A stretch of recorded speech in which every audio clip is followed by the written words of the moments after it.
So talking about method, train labor and method transferability. So just to start, I wonder, Gopal, is it the method that was developed on EXTREVA ASE for PFAS analysis transferable across the different matrices that are covered by US EPA 1633A? Like, can we use the same method for, let's say, biosolids and tissue?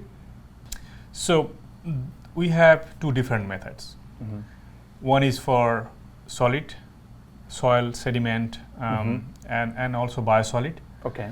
That's the one method. Mm-hmm. And for tissue, it has a different method compared to the solid.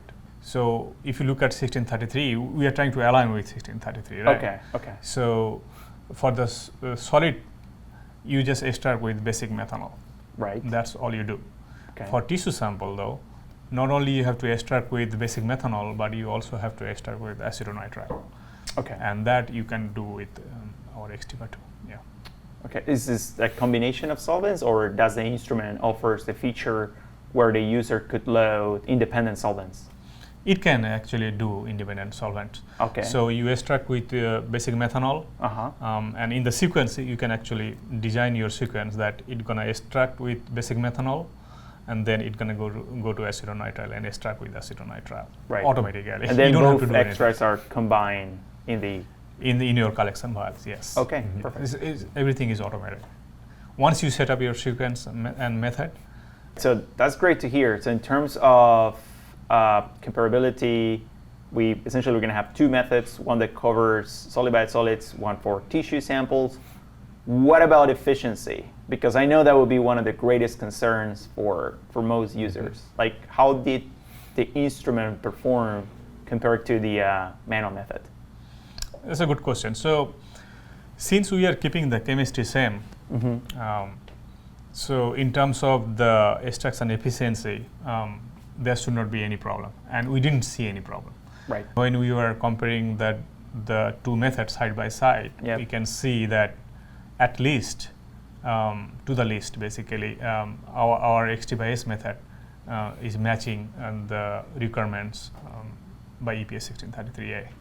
So when we were developing our study plan, we had a guideline that when we will compare the data side by side, the average recovery has to be within 30% of EPA 1633. That just as a guideline. But when we are comparing the data, we can see that our recoveries are same or better.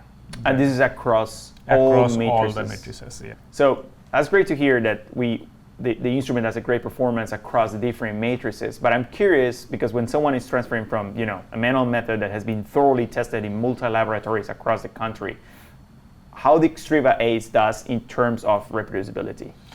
Yeah, so in terms of reproducibility, I mean the % RSD, if you look at the two data side by side, you will see that EXTREVA ASE does a really good job in terms of RSD percentage. So for most of cases, soil, sediment, and biosolid and tissue, you can see the RSDs are at least equal or better than EPA 1633. Well, that's great to hear. And is there anywhere where we could find, like, our viewers could get an access to this, to preliminary of this data? Yes, we have published application note, and there are a couple of manuscripts coming in our way too. Right, and I think one of them was published just less than a month ago, Waters, right? Yes. Yes, so the American Chemical Society, EST and Water. Okay, perfect. Thank you very much, Gopal. I invite you, all the viewers, to take a look at the manuscript on PFAS analysis with EXTREVA ASE.